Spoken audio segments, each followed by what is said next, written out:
Encontramos hoje a conversa com José Manuel Rodrigues, Presidente da Assembleia Legislativa Regional da Madeira, nestas conversas a agosto da Eclésia, e agosto tem um significado muito particular para quem vive neste hemisfério, que é o significado das férias.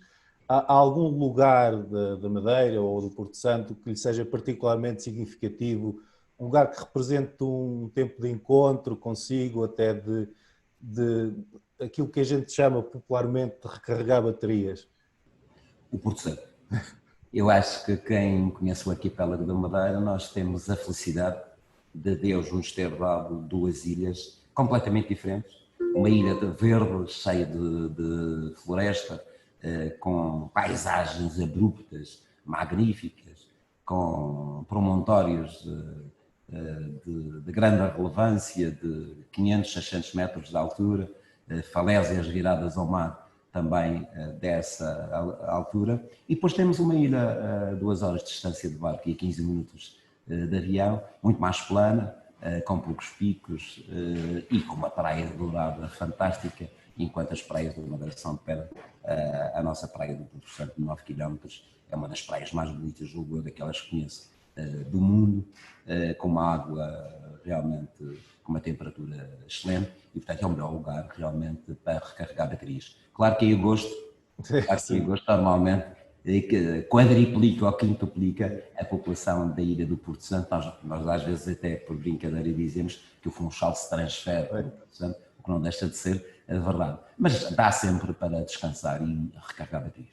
É muito simbólico até essa mudança tão visível. Ou seja, aquilo que vinha falando de uma ilha que a gente percebe que tem as marcas da luta humana para a domesticar, vou dizer assim, para outra ilha que é efetivamente quase um colo. Não é? Não sei se concorda com a imagem, mas pelo menos é a ideia que eu tenho.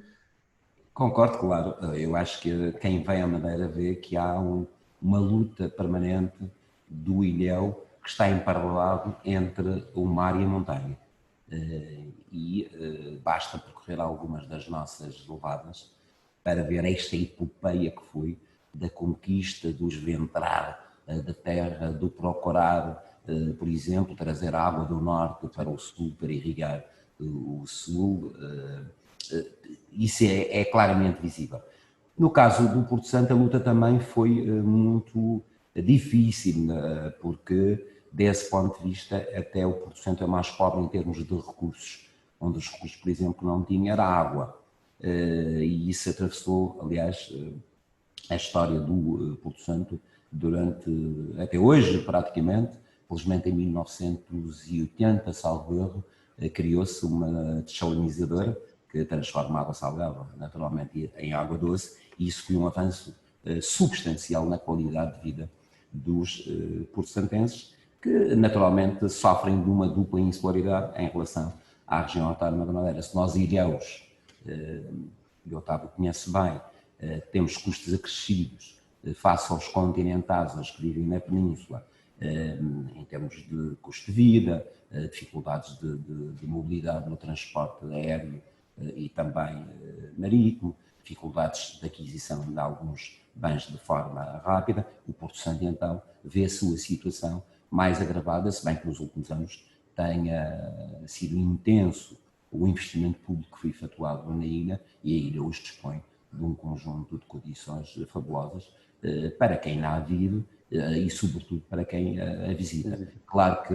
o Porto Santo é sobretudo um destino de verão, é um destino sazonal, ao contrário da Madeira, onde há turismo praticamente o ano inteiro. O Porto Santo é sobretudo um destino de praia e, portanto, no inverno é uma situação completamente diferente em relação ao verão, por isso é que chega a atingir 20, 25 mil pessoas de verão e a população do Porto Santo é de 5 mil pessoas.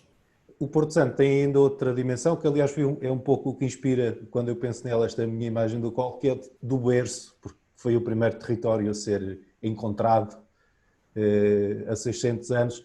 Esta história, estes 600 anos que se foram assinalando, enfim, infelizmente a pandemia limitou um pouco a manifestação pública, mas não a reflexão interior e diria quase também não o orgulho de perceber esta história já de 6 séculos. que a Madeira e o Porto Santo têm.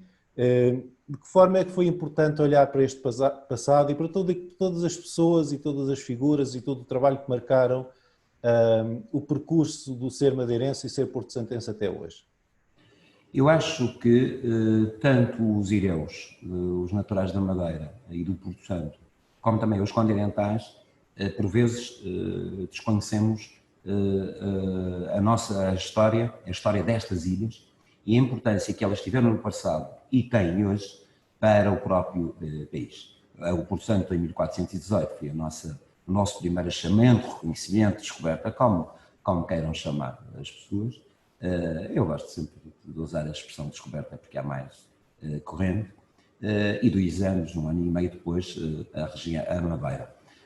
Mas eu acho que foi aqui que começou a expansão portuguesa. Portanto, a partir, sobretudo, da Madeira, que se dá a grande descoberta dos novos mundos, e a partir daqui que se traçam as rotas para novas descobertas.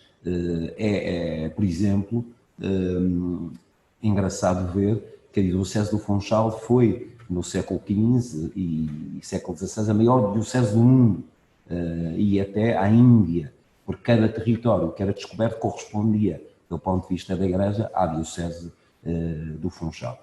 E não há dúvida que a Madeira foi aqui que começou o que hoje se pode designar a primeira globalização, porque foi a partir daqui que começam as descobertas portuguesas, como disse há pouco, mas também aqui se cruzam culturas, civilizações, povos, que vêm sobretudo à procura do açúcar, que foi a época áurea da economia regional, mais tarde, sobretudo com as plantações de cana-de-açúcar em África e sobretudo no Brasil, perdeu importância naturalmente o açúcar da Madeira e os próprios preços baixaram no então mercado do açúcar que existia. Mas hoje ainda temos uma riqueza, sobretudo do ponto de vista da arte sacra, em termos de pintura. Temos, porventura, o Museu de Arte Sacra, um dos melhores museus de arte sacra da Europa, e isso é fruto das nossas ligações, por exemplo, à Flandres, em que nós mandávamos açúcar e em troca, ou como moeda de troca, recebíamos obras de arte. E os próprios comerciantes, grandes comerciantes de açúcar da região, muitos deles genoveses, mas também portugueses, ingleses, compravam obras de arte para as suas capelas privadas. E, portanto, esse espólio ainda hoje pode ser visto quer no Museu de Arte Sacra, quer nas nossas igrejas, que são numa imensa riqueza. A Sé Catedral é realmente muito bonita, Manuelina, e, portanto, nós temos esse passado e essa herança. Mas também transportado agora para o presente, eu acho que é importante que se saliente o papel que a Madeira e os Açores, claramente, têm para Portugal. Isso tem sempre visto do ponto de vista geoestratégico. Eu às vezes dou por mim e também faço esta reflexão com pessoas dos meus círculos de amizades, o que seria Portugal se não tivesse as suas ilhas.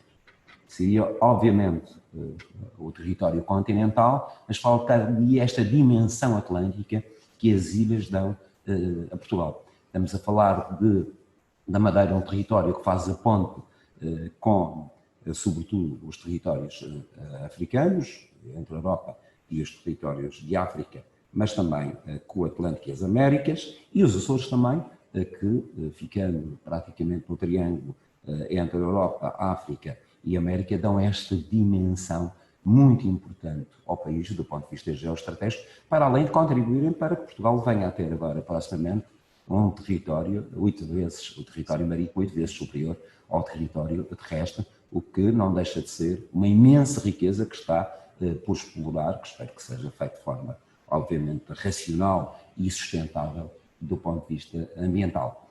Há uma terceira vertente desta importância que as ilhas têm para o país, que eu acho que passa pelas comunidades imigrantes, quer açorianos, quer madeirenses, espalhados pelo mundo, representam. Onde está o madeirense está a Madeira, onde está o açoriano está os Açores, mas está também Portugal. E, portanto, essa dimensão também planetária que nós damos a Portugal, e eu acho que é importante para a valorização da nação portuguesa. Se nós compararmos, temos quase 9 séculos de história, Portugal, não é? Somos uma nação unida, apesar dos contenciosos, das autonomias que de vez em quando, obviamente, vão surgindo, fruto das circunstâncias de negociações muitas vezes financeiras.